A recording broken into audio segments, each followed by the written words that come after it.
salah satu kunci kemenangan Persib dan bahkan kemenangan ke-12 dari 14 pertandingan terakhir adalah transisi yang luar biasa. Ketika Beckham mengirimkan umpan lambung yang sangat akurat, itu kan transisi yang luar biasa. Dalam hitungan detik, PSS Sleman menyerang, kemudian Persib dapat momentum, kemudian beberapa detik Beckham mengirimkan umpan dan menjadi gol. Itu kan proses transisi yang bagus gitu kan dalam sebuah tim.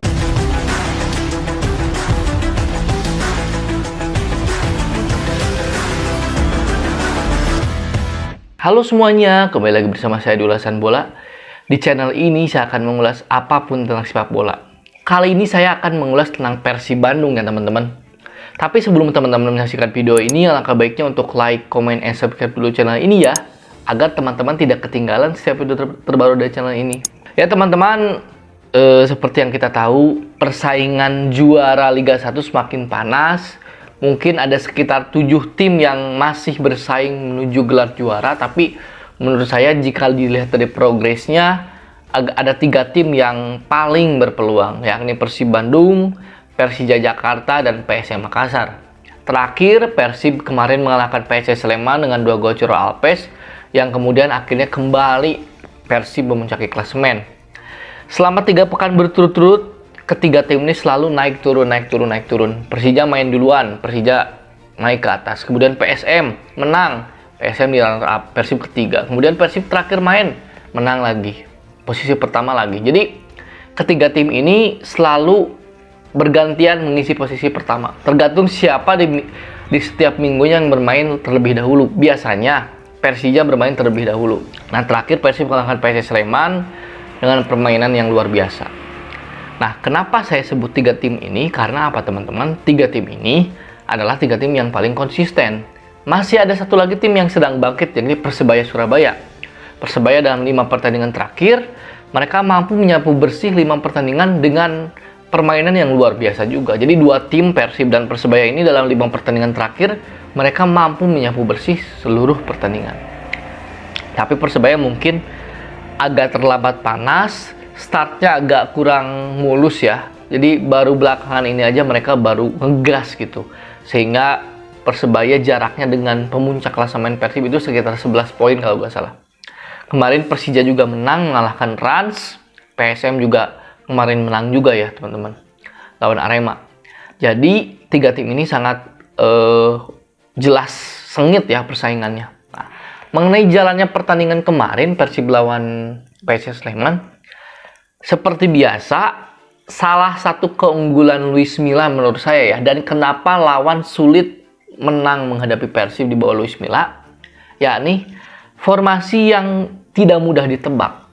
Jadi skema yang diusung oleh Luis Milla ini membuat para pemain harus bisa bermain di lebih dari satu posisi. Dan formasi yang diturunkan, skema yang diturunkan itu seperti mengecoh lawan gitu. Contoh, di pertandingan kemarin misalnya, Rahmat Irianto, Nick Kuipers, dan Ahmad Juprianto yang diturunkan sebagai 3 center back. Rahmat Irianto mengcover area kiri, Nick Kuipers mengcover area kanan, dan Jupe mengcover area tengah.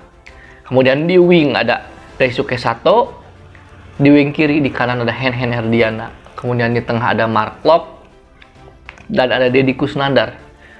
Di kiri ada Beckham Putra, di kanan ada Ciro Alpes, di tengah ada David da Silva.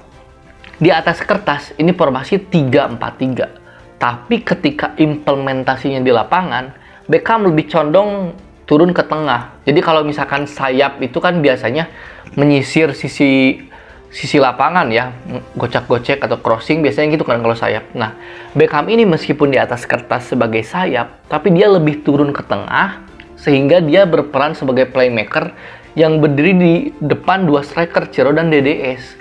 Jadi itu mungkin yang sedikit membingungkan lawan. Nah, ketika Beckham turun ke tengah, itu menarik satu pemain bertahan dari lawan, sehingga area yang ditinggalkan oleh back tersebut mampu dimanfaatkan oleh Daisuke Sato, bahkan bisa masuk Mark Locke atau David da Silva, Ciro Alpes. Jadi selalu seperti itu. Itulah kenapa mungkin Luis Milla tidak menurunkan Febri Haryadi misalnya, tidak langsung menurunkan sayap-sayap murni seperti Erwin Ramdhani gitu. Jadi itu salah satu strategi yang saya lihat berkali-kali Luis Milla terapkan. Nah, selain itu juga yang membuat Persib ini semakin kokoh adalah transisi. Bagaimana transisi dari menyerang ke bertahan, bertahan ke menyerang, ini sangat bagus. Ketika gol Jachiro yang kedua yang dicop itu yang indah banget ya teman-teman. Ketika Beckham mengirimkan umpan lambung yang sangat akurat, itu kan transisi yang luar biasa. Dalam hitungan detik ketika PSS Sleman menyerang, kemudian Persib dapat momentum, kemudian beberapa detik Beckham mengirimkan umpan dan menjadi gol. Itu kan proses transisi yang bagus gitu kan dalam sebuah tim. Jadi salah satu kunci kemenangan Persib dan bahkan kemenangan ke-12 dari 14 pertandingan terakhir adalah transisi yang luar biasa.